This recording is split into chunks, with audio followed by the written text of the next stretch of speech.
আর এবার ভাঙড়ের দিকে নজর রাখতে হবে, তার কারণ আবারও ভাঙড় উত্তপ্ত হয়েছে। তৃণমূল কর্মীকে লক্ষ্য করে পরপর বোমা চালার অভিযোগ, আর দুটো বোমা মারার অভিযোগ আইএসএফ এর বিরুদ্ধে। ঠিক কি অভিযোগ, কি ব্যবস্থা নেওয়া গেছে, আরো বিস্তারিত এই বিষয়ে জানাতে পারবে কল্যাণ রয়েছে আমার সঙ্গে। কল্যাণ, আবারও ভাঙড় উত্তপ্ত হয়েছে, তৃণমূল কর্মীকে লক্ষ্য করে পরপর বোমা মারার অভিযোগ। ঠিক কি অভিযোগ, পাল্টা অভিযোগ রয়েছে, কিন্তু ব্যবস্থা কি নেওয়া গেল এখনো পর্যন্ত?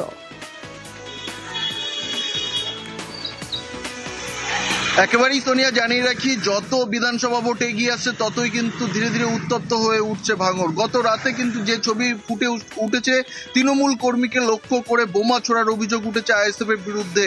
চালতাবেড়ি অঞ্চলের পুরনো পাগলাহাট এলাকার ঘটনা। সেখানে তৃণমূল কর্মী যখন বাড়ি ফিরছিল সেই সময় তাকে উদ্দেশ্য করে দুটি বোমা ছোড়া হয় বলে অভিযোগ। এই ঘটনায় ওই তৃণমূল কর্মী গুরুতর আহত হয়েছে, তাকে উদ্ধার করে জিরানগাছা গ্রামীণ হাসপাতালে ভর্তি করা হয়েছে। খবর পাওয়ার সঙ্গে সঙ্গেই উত্তর কাশীপুর থানার বিশাল পুলিশ বাহিনী তারা কিন্তু ঘটনাস্থলে যায়, যেন নতুন করে কোনো রকম অশান্তি না ছড়িয়ে পড়ে সেদিকে কিন্তু নজর রাখছে পুলিশ। তবে এই যে অভিযোগ উঠছে আইএসএফ এর বিরুদ্ধে, এই নিয়ে ইতিমধ্যে আইএসএফ এর পক্ষ থেকে দাবি করা হচ্ছে যে এই যে ঘটনা ঘটেছে তা এই যে সামনে 21শে জানুয়ারি যে আইএসএফ এর একটি প্রোগ্রাম রয়েছে কলকাতাতে, সেই প্রোগ্রাম বানচাল করার জন্য আইএসএফ কে দোষারোপ করা হচ্ছে। তৃণমূলের পক্ষ থেকে এই দোষারোপ করছে, তাদের নিজেদের অশান্তিকে আইএসএফ এর ঘাড়ে দোষ চাপাচ্ছে বলে কিন্তু দাবি করছে।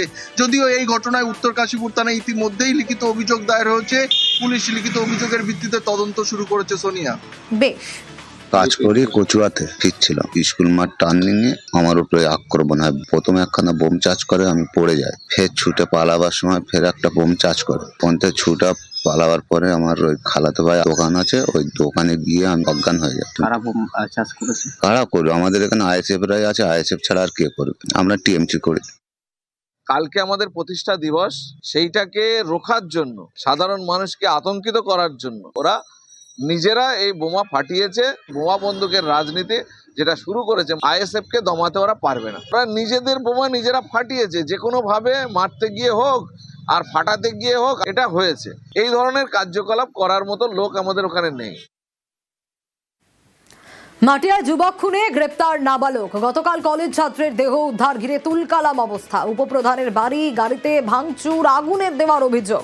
4 দিন ধরে নিখোঁজ ছিলেন নিহত কলেজ ছাত্র, কিন্তু তারপর নিখোঁজ থাকার সময়ই দুজনকে আটক করা হয়েছিল। এখনো পর্যন্ত পুলিশি তদন্তে ঠিক কি উঠে আসছে, আরো বিস্তারিত এই বিষয়ে জানাতে পারবে অনুপম রয়েছে আমার সঙ্গে। অনুপম, গতকাল যে কি পরিস্থিতি তৈরি হয়েছিল তা সকলের জানা, আমরা দর্শকদের দেখিয়েছিলাম, কিন্তু গতকাল তুলকালামের পর আজ ফের জালে নাবালক।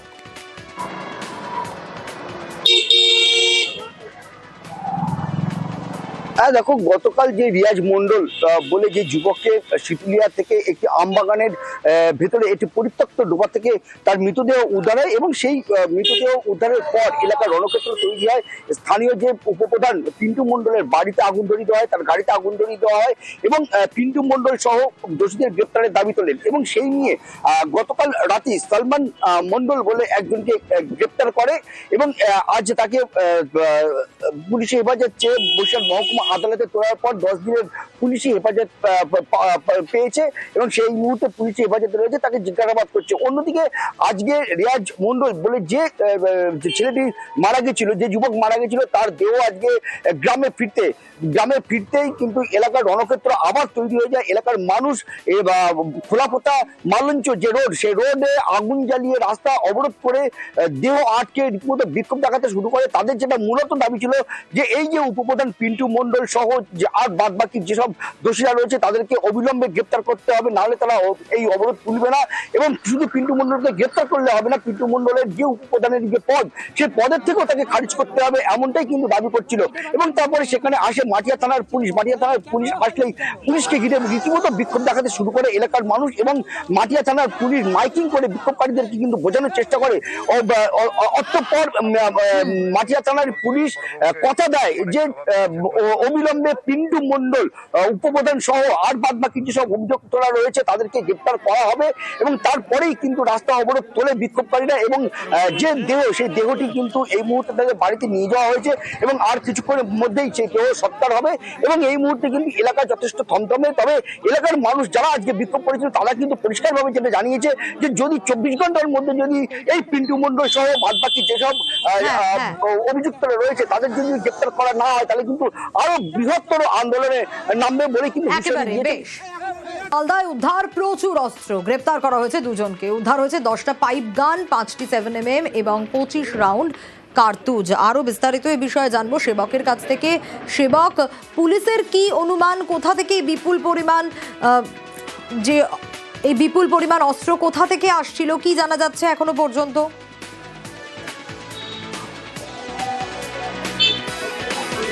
দেখো, এখনো পর্যন্ত প্রাথমিক জিজ্ঞাসাবাদে পুলিশের যেটা অনুমান, বিহার থেকে সম্ভবত এই অস্ত্রগুলো আনা হয়েছিল। মালদা বা অন্যান্য জায়গায় ছড়ানোর ছক ছিল দুষ্কৃতীদের। এই ঘটনায় 2 জনকে গ্রেপ্তার করা হয়েছে, যাদের মধ্যে একজন মুর্শিদাবাদের বাসিন্দা, লালগোলার মির্জাতপুরে তার বাড়ি। এর পাশাপাশি আরো একজন ধরা পড়েছে, তার বাড়ি মালদহের গোলাপগঞ্জ। এই 2 জনকে 2টি পৃথক অভিযানে গ্রেপ্তার করা হয়। প্রথমে একজনকে ধরা হয় ইংরেজবাজারের মিল্কি এলাকা থেকে, মাইনুল। সেই মাইনুলের বাড়ি মুর্শিদাবাদে। মাইনুলের কাছ থেকে পাওয়া গিয়েছে 10টি পাইপ গান, একটি 7mm পিস্তল, একই সঙ্গে 5 রাউন্ড গুলি। এর পাশাপাশি আরো দ্বিতীয় জন যে গ্রেপ্তার হয়েছে মালদহের কালিয়াচকের সুজাপুর থেকে, তার কাছ থেকে আনারুল। সেই আনারুলের কাছ থেকে পাওয়া গিয়েছে আরো 4টি 7mm পিস্তল এবং অন্তত 20 রাউন্ড গুলি। এই এত বিপুল পরিমাণ অস্ত্র উদ্ধার, এটা কিন্তু অত্যন্ত গুরুত্ব দিয়ে দেখছে পুলিশ। কারণ আগামী 2-1 মাসের মধ্যেই বিধানসভা ভোট, সেক্ষেত্রে এই অস্ত্র যদি ভিন রাজ্য থেকে আনা থাকে তাহলে এই দুষ্কৃতীরা কতদিন ধরে বেআইনি অস্ত্রের কারবার করছে, এই অস্ত্রের অ্যাসাইনমেন্ট কোথা থেকে পেয়েছিল, কোথায় এগুলি যাচ্ছিল, এদেরকে আরো জিজ্ঞাসাবাদের প্রয়োজন রয়েছে। এই জন্য আজকে মালদা আদালতে তুলে তাদেরকে হেফাজতে নিয়েছে পুলিশ। এদেরকে জেরা করে এরা ঠিক মিডিলম্যান, এরা কারবারি, এদের কি ভূমিকা এই অস্ত্র পাচার চক্রে এদের, তা জানতে চাইছে পুলিশ। একই সঙ্গে এই অস্ত্রগুলি কোথায় বিক্রি করা হয়েছিল, এই র্যাকেট কোথায় কোথায় বিস্তৃত, সবটাই এখন তদন্তের স্তরে রয়েছে এবং এদেরকে জেরা করে আরো বেশ কিছু তথ্য পাওয়া যাবে এমনটাই পুলিশ মনে করছে। তবে যেটা আবার বলছিলাম যে সামনেই বিধানসভা ভোট, তার আগে এত অস্ত্র উদ্ধার, তাহলে কি কোনো করিডোর কাজ করছে, এই সম্ভাবনা কিন্তু উড়িয়ে দিচ্ছে না পুলিশ। বিহার থেকে অস্ত্র এসছে, এটাই প্রাথমিকভাবে মনে করা হচ্ছে। পুরো বিষয়টি এই মুহূর্তে তদন্তের স্তরে, আরো জেরা করে আরো তথ্য পাওয়ার আশায় পুলিশ।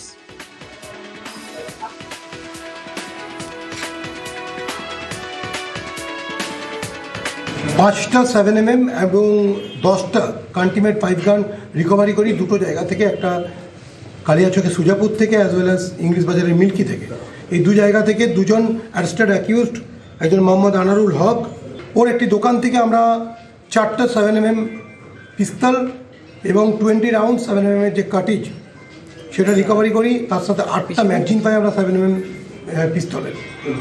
এছাড়া মিল্কি এরিয়া থেকে মাইনুল হাসান, এর বাড়ি হচ্ছে মির্জাতপুর, PS লালগোলা, 10টা কান্টিমেট পাইপ গান, একটা 7mm পিস্তল, 4 রাউন্ড যে কান্টিমেট পাইপ গানের যে কাটিজ এবং একটা শর্ট গানের কাটিজের কাছ থেকে আমরা রিকভারি করি। একটা বিহারের আমরা যোগসূত্র পেয়েছি যে বিহার থেকে এই 7mm পিস্তলগুলো আনা হয়েছে। কান্টিমেট পাইপ গানের সোর্সটা আমরা ফিক্স আপ করছি। নদিয়া শান্তিপুরে তাঁত কারখানায় অগ্নিকাণ্ডের ঘটনা। বেলঘরিয়া 2 নম্বর পঞ্চায়েতের বিজেপি সদস্যের তাঁত কারখানা, সেখানে আগুন লেগে যায়। কাঠের তাঁত, কাঠের ড্রাম, নলি, সুতো সরঞ্জাম পুড়ে ছাই হয়ে গিয়েছে।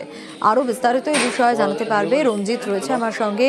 রঞ্জিত, কিভাবে ঘটলো এই ঘটনা, এখনো পর্যন্ত কি জানা যাচ্ছে?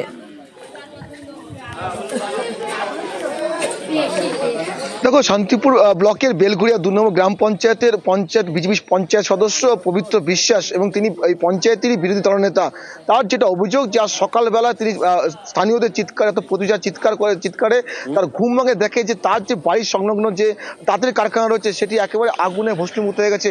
এমনকি কারখানার ভেতরে রাখা 2টি বাইক, সেই বাইক দুটিও কিন্তু পুরো ছাই হয়ে যায়। তার যেটা অভিযোগ রয়েছে যে কয়েকদিন আগে তার বাড়িতে আক্রমণ করা হয়েছিল, হামলা করা হয়েছিল।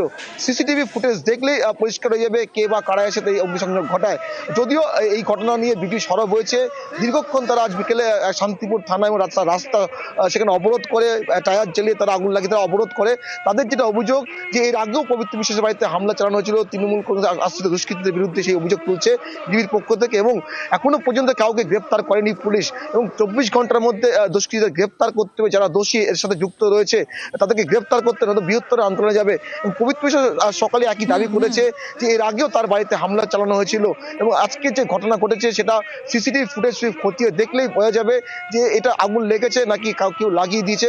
এবং তার থেকে বড় বিষয় হচ্ছে যে ইলেকট্রিক শক থেকে আগুন লাগতে পারে কিনা সেটা কিন্তু উড়িয়ে দিয়েছে, কারণ তাঁত কারখানায় সেভাবে কোনো ব্যবস্থা ছিল না। ফলে তার যে বিষয়টি রয়েছে তিনি ইতিমধ্যেই পুলিশ তদন্ত শুরু করেছে এবং বিজির পক্ষ থেকে কিন্তু আন্দোলনে নেমেছে এই ঘটনা তদন্ত করার জন্য। বেশ, আমার একটা পিসি চিল্লাচিল্লি শব্দে আমরা উঠি। কটা নাগাদ তখন ওই 5:45 ওই সময়টা আমরা লক্ষ্য করে দেখে দাদা করে আগুন জ্বলছে। বাড়ির এলাকার লোকজন চিল্লাচিল্লিতে ছুটে এসে, এটা আপনাদের কারখানা ঘাট? হ্যাঁ, এরা আমাদের টানা জোড়া ছিল। আর সিসি ক্যামেরা কি ওদিকে আছে? ক্যামেরা আছে, প্রশাসন এসে তদন্ত করে দেখুক। বাড়ির আশেপাশে সব জায়গায় সিসি ক্যামেরা আছে। পরিত্যক্ত খনির ধোঁয়ায় আতঙ্ক। আসানসোল ইসিএল এর খনির ধোঁয়ায় আতঙ্ক, কালো ধোঁয়ায় ঢেকে যায় গোটা এলাকা। কিন্তু কেন এই আগুন লাগলো, স্থানীয়রা কি দাবি করছেন, আরো বিস্তারিত জানাতে পারবে দীপক রয়েছে আমার সঙ্গে। দীপক, এই ধরনের ঘটনা সত্যি আতঙ্ক তৈরি করার মতোই। আবর্জনা ফেলার কারণেই কি আগুন, স্থানীয়রা কি দাবি করছে?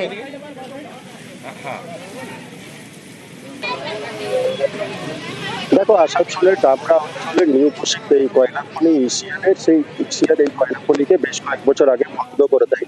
এরপরে যে খনির চালক থাকে, স্থানীয় বাসিন্দারা সেইখানে আবর্জনা ফেলতে শুরু করে এবং আজ সকালে হঠাৎ করে কে বা কারা সেই আবর্জনায় আগুন লাগিয়ে দেয় এবং এই অগ্নিকাণ্ডের ফলে কিন্তু গোটা এলাকায় কালো ধোঁয়ায় ভর্তি হয়ে যায় এবং নিঃশ্বাস নিতেও কষ্ট হয়, এমনকি দাবি করে এলাকার মানুষরা। পরে দমকল বাহিনীকে খবর দেওয়া হলে দুটি দমকলের ইঞ্জিন ঘটনাস্থলে এসে আগুন নিয়ন্ত্রণে আনার চেষ্টা চালানো, কিন্তু দীর্ঘক্ষণ সময় লাগে আগুন নিয়ন্ত্রণে আনতে। ইসিএল পক্ষ থেকে জানানো হচ্ছে খনি বন্ধ করে দেওয়া হয়েছে এবং খনির চারিপাশে বাউন্ডারি করে তোলা হয়েছিল। ফেলেছে সেই আবর্জনার অগ্নিকাণ্ডের খবর পেয়ে ইসিএল এর আধিকারিকরাও ঘটনাস্থলে গেছে এবং নতুন করে সেই কয়লা খনিকে বাতিল দিয়ে ফেরার কাজ শুরু করেছে ইসিএল কর্তৃপক্ষ। কিন্তু যেভাবে অগ্নিকাণ্ডের ঘটনা ঘটে তাতে কিন্তু আজকে সারাদিনই বলা যেতেই পারে ভূমিভূষিত এলাকার মানুষরা চরম কষ্ট ভোগ করতে হয়। বেশ, अचानक से बहुत भीषण आग निकले तो हम लोगों ने और हमारे भैया थे कोचलर सभी कॉल वॉल किए, फायर ब्रिगेड को, एसएल के लोग आए तो अभी वो बुता रहे हैं। तो थोड़ा कुछ कम है पहले के मुताबिक, बट अभी तक कुछ ऐसा लग नहीं रहा कंफर्म। पता नहीं, रिसेंटली हम लोगों ने देखा अचानक से आग लगी। ये अंदर एक कोलवरी है, पुराना कोलवरी था, सीढ़ी था अंडरग्राउंड का, तो बंद था ऑलरेडी। तो पता नहीं है अंदर में आग लगी या ऊपर, तो कुछ हम समझ नहीं पा रहे हम लोग। इंक्लाइन था पहले पुराना, उसी में इस पहले बाउंड्री दिया हुआ था, अभी तो टूट गया है और तो कचरा फेंक रहा है, तो कचरा में थोड़ा आग लग गया है। कितना देर से लगा? नीचे में कोयला तो है नहीं, बोला 3 किलो नीचे कोयला है, जितना हम लोग जानकारी है। 1-1.5 घंटा भर हो गया, अभी तक आग बुझा नहीं है। फायर ब्रिगेड आया है तो बुझा रहा है।